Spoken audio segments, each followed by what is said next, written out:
Hi, I'm Bill O'Reilly. Thanks for watching us tonight. More trouble for the Obama administration because of the Taliban negotiation. That is the subject of this evening's Talking Points memo. There is growing anger in America over President Obama's swapping 5 Taliban war criminals for Sergeant Bo Bergdahl, who may have deserted his unit in Afghanistan before being captured by the Taliban in 2009. There is compelling evidence that the sergeant violated military law and may have even collaborated with the enemy. However, top Obama security advisor Susan Rice is saying this about Bergdahl.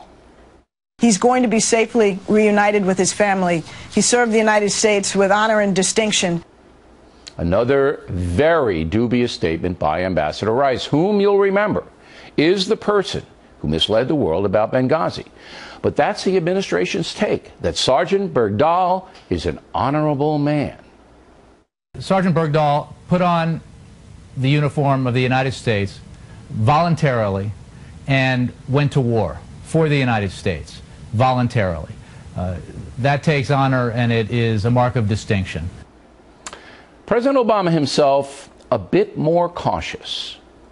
Regardless of the circumstances, whatever those circumstances may turn out to be, we still get an American soldier back if he's held in captivity. Period. Full stop. But nobody is stopping, Mr. President. The controversy is growing, and your administration is again on the defensive. The president is currently in Europe. Perhaps he can hear the anger over here. It's that loud. Nevertheless, his guys continue to protect him. The narrative is, let's take this guy, this soldier that we got home, diminish him, turn him into some kind of a caricature. We don't know if he's a traitor, say negative things about him, insult his family, and then take the 5 that we're releasing, build them up into this mega threat against us, and then say that the President of the United States is a traitor who turned in a traitor to let out our enemies. Is that the kind of Benghaziization of this that you think is appropriate for Republicans? Politics aside, the release of the 5 Taliban war criminals sets a troubling precedent and is almost indefensible in the face of Sergeant Bergdahl's status. 5 years ago, when the sergeant first left his unit, Fox News strategic analyst Colonel Ralph Peters said this. My anger is that the media has been turning this guy who's an alleged deserter, certainly AWOL in a combat zone, into some kind of hero. Now, why does it make me angry? Because we know Bergdahl's name. How many of us know the names of the soldiers, Marines, Navy corpsmen fighting through crippling injuries in our military hospitals? And it gets worse. At least 6 U.S. soldiers were killed searching for Sergeant Bergdahl, creating deep resentment in the military. Listen to some soldiers who served with Bergdahl. He did not serve the United States with honor. We all took an oath. He violated his oath when he deserted us and put other Americans in jeopardy. Any of us would have died for him while he was with us. And then for him to just leave us like that, it was a very big betrayal. If you had asked me 3 days ago, I would have said firing squad. But I've had some time to think about it, some time to get a little less emotional and kind of detach myself that way. And I think that he should be tried as a deserter and court-martialed. I would personally like to see him in Leavenworth for the remainder of his days. So this is one big mess, and once again, the Obama administration has brought it upon itself. These Taliban killers are not soldiers. According to the UN in 2013 alone, 74% of all civilian casualties in Afghanistan were caused by the Taliban and al-Qaeda. At least 2,300 civilians were killed, more than 4,000 injured. Multiply that by 13 years, and you have the level of atrocity the Taliban has committed. This is not a prisoner of war exchange. This is a political move, and it is backfiring on the president, no question about it. So then the question becomes, what is going on inside the Oval Office? Why are so many mistakes being made? Big mistakes. The VA scandal that broke wide last week was an acute embarrassment for the administration. And now, just a few days later, we have this. It's almost beyond belief that an administration could be this dense.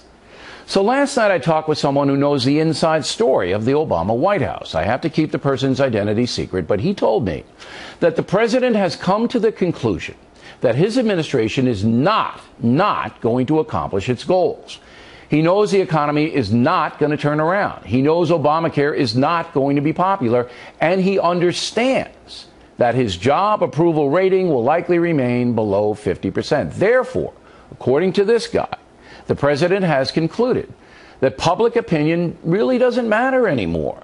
Thus, Mr. Obama is going to do what he wants to do, and the consequences be damned. I believe that assessment is accurate. Just think about it. Why would you swap one alleged deserter, because surely President Obama knows the guy left his unit voluntarily, for five notorious war criminals? Why would anyone do that?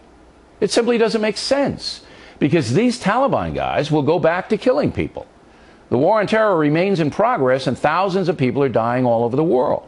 Even ardent pro-Obama supporters have got to be confused.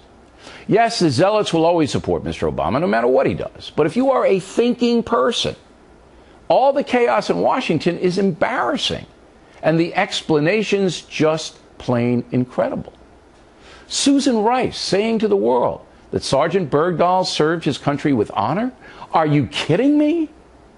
And that's on top of the Benghazi stuff? Is Ambassador Rice a moron? Why would she say that when all the facts point to the opposite? Especially when she herself got hammered over the Benghazi deception. Again, what is wrong with these people? Talking Points cannot answer that question. It's beyond comprehension. And the White House press corps better start asking about Ms. Rice and the other crazy stuff over and over again. One final thing. President Obama knows that at least half of the American public is totally disengaged from political reality. They don't know anything, and they don't care to know. Many live in a high-tech bubble, lost in cyberspace, caught up in their own selfish pursuits. Therefore, he knows, the president does, that he can razzle-dazzle, make speeches, and survive. That's a big change in this country, when you have half of the folks not caring a whit about what our leadership does. Apathy breeds corruption and incompetence, does it not? And that's the memo.